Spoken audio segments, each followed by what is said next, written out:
I'm a TV writer and I have kind of a crazy theory about how this organization is using these four people and also potentially this company in its conspiracy with the GOVT to fuel white nationalism. I'm going to pitch it to you as if it's a TV show that I'm creating. Let's strap in. Let's start with the foundational building blocks of this narrative. Building block number one, the Shield is comprised of 70% Black players, 100% white team owners, and about 70% white viewers. Building block number two, the sport and the Shield are not just entertainment. This is a military pageant. It is a hyper-patriotic reality show. Football is America. It is Americana. That association is very much on purpose. Building block number three, there is always a face of the Shield. I'm not talking about the best player in the game. I'm talking about the establishment golden boy, the main endorsements guy. Until 2023, it was him. And before that, it was them. All white, all QBs. Those are the building blocks of the world of this story. Now let's talk about this guy. In 2016, he uses his platform to protest this. And because the Shield is so closely associated with patriotism and by extension the military, it spins the protest as anti-American. Eventually the protesting player gets released, doesn't get re-signed, but by that point he has aligned himself with this guy. And it seems like this guy is gonna have his back. Until 2019, when that guy makes a deal with this guy who is besties with this guy. The Black Moguls company is now going to be responsible for providing all entertainment for the largest, most watched show in the country. The deal also includes a way less exciting social justice initiative that the Black Moguls company will also be overseeing, and we can assume that that is essentially to pacify the Black audience. The shows are a huge success and majorly upstage the social justice initiative.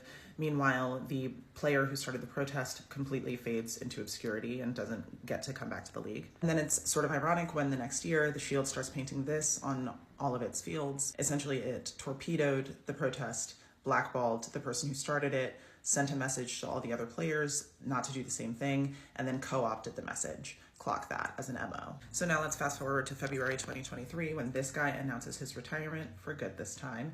He has been the face of the league for years and he represents a foolproof archetype for the Shield.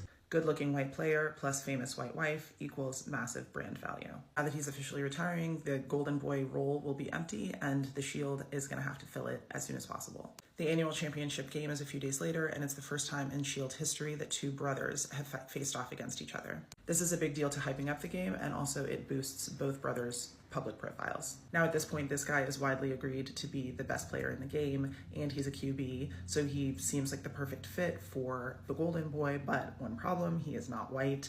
If you're not familiar with the one-drop rule, look it up. So at this point, we all know what happens. The Shield chooses to go with the white player who isn't a QB, rather than the mixed-race one who is. It becomes clear that he's the face of the league when he starts publicly courting the most famous white woman in the world, and it actually works. And it's at this point that his cultural relevance seems just completely astroturfed. Either way, it doesn't really matter though, because the partnership is super lucrative from the beginning. She is going back and forth between tour stops and stadiums to watch him play, which is creating countless viral moments and cultural relevance for her. He makes $30 million in endorsement deals just in the first year, and the Shield makes $1 billion in added brand value from this romance. Okay, so then in March 2024, she releases this album, which feels suspiciously patriotic, especially given the political climate at the time. But she presents it as an important examination of Black musical history and also an opportunity to reclaim Black space in country music.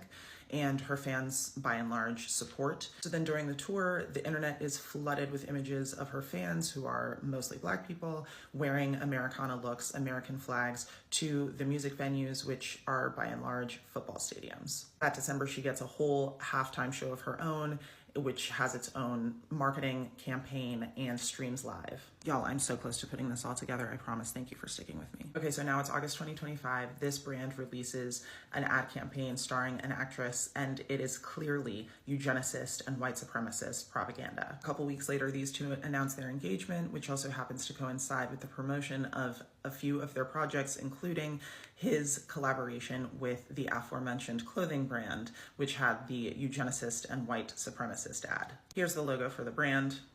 Shortly thereafter, she announces her partnership with this company, which for the past almost year has been widely boycotted for ditching DEI practices. So now he's publicly aligned with a company that's making white supremacist ads, and she is publicly aligned with a company that's erasing diversity. And in September 2025, we get the pictures of these two sitting with these two at the gala event, which raises major questions about King and Queen Bee's politics and loyalties. And last week, his granddaughter releases her new line of merch.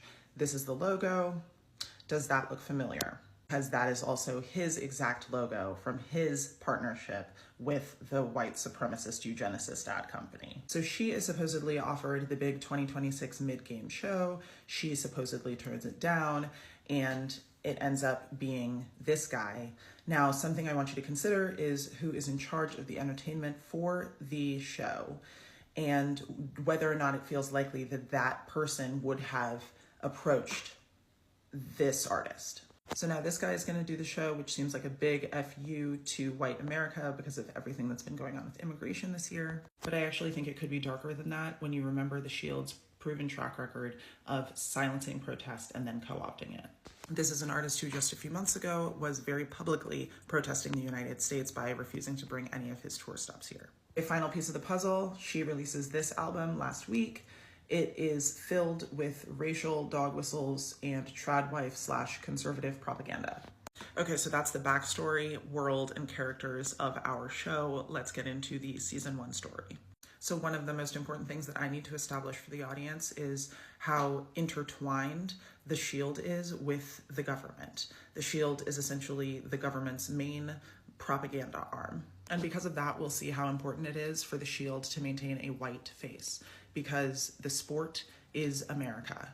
When you think of American people, they want you to think of white people. When you think of America, they want you to think of white America. So when season 1 starts, the Shield is already aligned with the Black Mogul, who publicly identifies as being down with the struggle, but is really all about the bottom line. They offer him a deal, exclusive rights to produce the largest live show in the world, as long as he uses his street cred, essentially, to get seemingly radical artists to perform the mid-game show. Because these artists are guaranteed to inflame the white audience, it will make the audience of color feel like they have power within the league. Meanwhile, the Shield uses its relationship with the Black Mogul to co-opt his own wife. In my series, they incentivize her to release her All-American Americana album by offering her a deal on venue costs, because they're all football stadiums, essentially using her to manufacture Black consent for patriotic imagery and, by extension, patriotism itself. Main story arc of the season is the Shield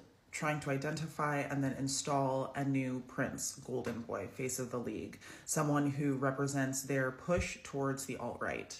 We'll see everything that goes into not only making that decision, but also brokering the merger between the white football player and white America's sweetheart singer, and how the Shield incentivizes both of them to lean into the white nationalism of it all with their extracurricular projects and brand deals and partnerships. I also think it's going to be really interesting to see the arcs of the two female celebrities who, because they're now aligned with the Shield, are essentially silenced from saying anything anti-war or really political at all. But then we're also, on the flip side of that, going to see how, because they're both billionaires, they're essentially evil irrespective of race, because all they care about at the end of the day is enriching themselves. So season 1 is really about showing how the Shield is like a secret branch of the government, and about the lengths the Shield is willing to go to manufacture its fans' consent to maintain a pro-war, pro-patriarchal, pro-white supremacist status quo.